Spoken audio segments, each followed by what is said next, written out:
आज का मेरा टॉपिक है आइडियलिज्म। मैंने आपको कल नेचुरलिज्म प्रकृतिवाद के बारे में बताया था, आज हम आइडियलिज्म के बारे में बताएंगे। आइडियलिज्म शब्द दो शब्दों से बना है, इंग्लिश के दो शब्दों से बना है ये, आइडिया प्लस में इज्म। आइडिया का अर्थ है विचार और इज्म का अर्थ है वाद। आइडियलिज्म जितने भी हमारे ये पाश्चात्य विचारधारक हैं उनमें से प्रकृतिवाद, प्रयोजनवाद, अस्तित्ववाद में से आइडियलिज्म सबसे पुराना हमारा फिलोसफी है। इसके इंडियन जो फिलोसफर हैं वो महात्मा गांधी और टैगोर हैं। उसके बाद है हमारे आइडियलिज्म के फीचर्स कि आइडियलिज्म के अकॉर्डिंग क्या क्या आगे फीचर्स हैं। सबसे पहले है आइडियलिज्म एंड करिकुलम। उसके बाद है आइडियलिज्म एंड टीचिंग मेथड।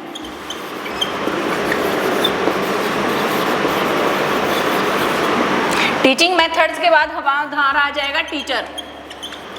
उसके बाद स्टूडेंट, यानी आइडियलिज्म के अकॉर्डिंग कैसा स्टूडेंट होना चाहिए। उसके बाद डिसिप्लिन। सबसे पहले हम करिकुलम को डिस्क्राइब करेंगे कि आदर्शवाद के अनुसार कैसा पाठ्यक्रम होना चाहिए। सबसे पहले आदर्शवादियों ने पाठ्यक्रम को 3 डिवीजन में बांटा है, यानी बौद्धिक, नैतिक और कलात्मक। बौद्धिक में हमारा इतिहास, भूगोल, साइंस और मैथ आता है। कलात्मक में हमारा काव्य और कविताएं आती हैं। नैतिक में काव्य और नीति शास्त्र आता है। उसके बाद बेटा आइडियलिज्म के करिकुलम के बाद हमारा टीचिंग मेथड्स आ जाता है, यानी आदर्शवादियों ने कौन कौन सी शिक्षण विधियों को सजेस्ट किया है। आदर्शवादी कौन कौन सी शिक्षण विधियाँ चाहते हैं कि हम पढ़ें। उसमें शिक्षण विधियों में है प्रोजेक्ट मेथड, मांटेसरी विधि, सरल से कठिन की ओर, मूर्त से अमूर्त की ओर, निरीक्षण विधि, अवलोकन विधि। इसके अलग अलग शिक्षण विधियों के बेटा अलग अलग राइटर है।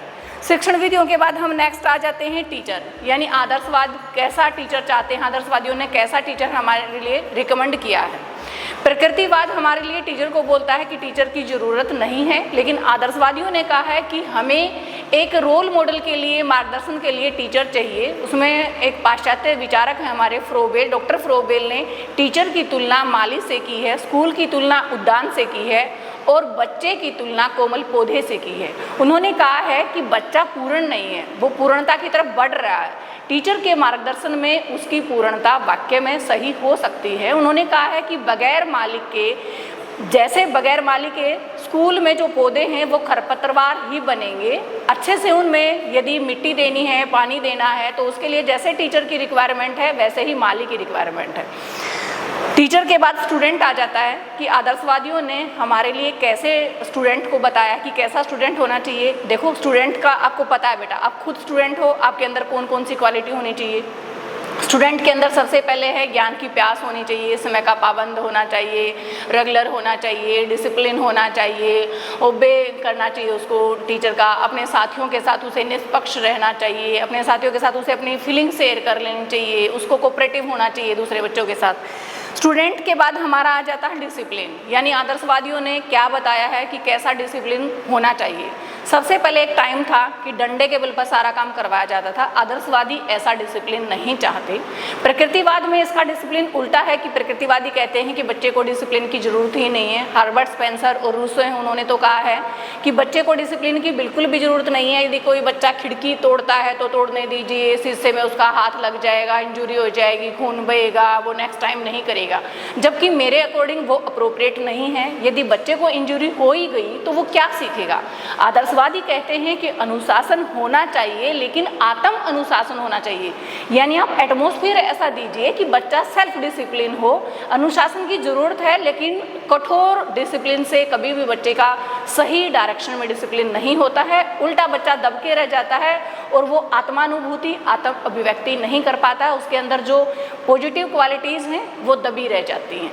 उसके बाद डिसिप्लिन के बाद हम आ जाएंगे कि आदर्शवाद और शिक्षा के उद्देश्य, यानी आदर्शवादियों के अकॉर्डिंग हमारी एजुकेशन के उद्देश्य कौन कौन से होने चाहिए।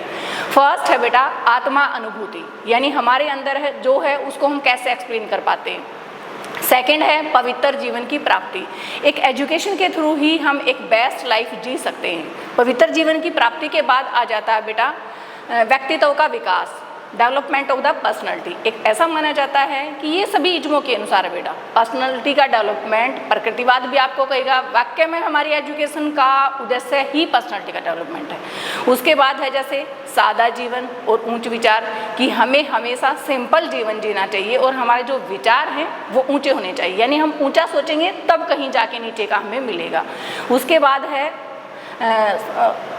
सत्य, शिवम, सुंदरम, ये हमारे 3 उद्देश्य हैं इनकी प्राप्ति, यानी एक इंसान को हमेशा सच्चाई बोलनी चाहिए, शिवम शिव का नाम लेना चाहिए, और सुंदरम जो चीज़ हमें सुंदर है, सुंदर का मतलब ये नहीं है कि मैं कौन सी चीज़ सुंदर लगी, सुंदर का मतलब है प्रकृति में जो चीज़ सुंदर है वो हमें अच्छी लगनी चाहिए। उसके बाद है पूर्णता की तरफ विकास, उसके बाद है सामाजिक विकास, नैतिक विकास, all round development of the personality, ये है।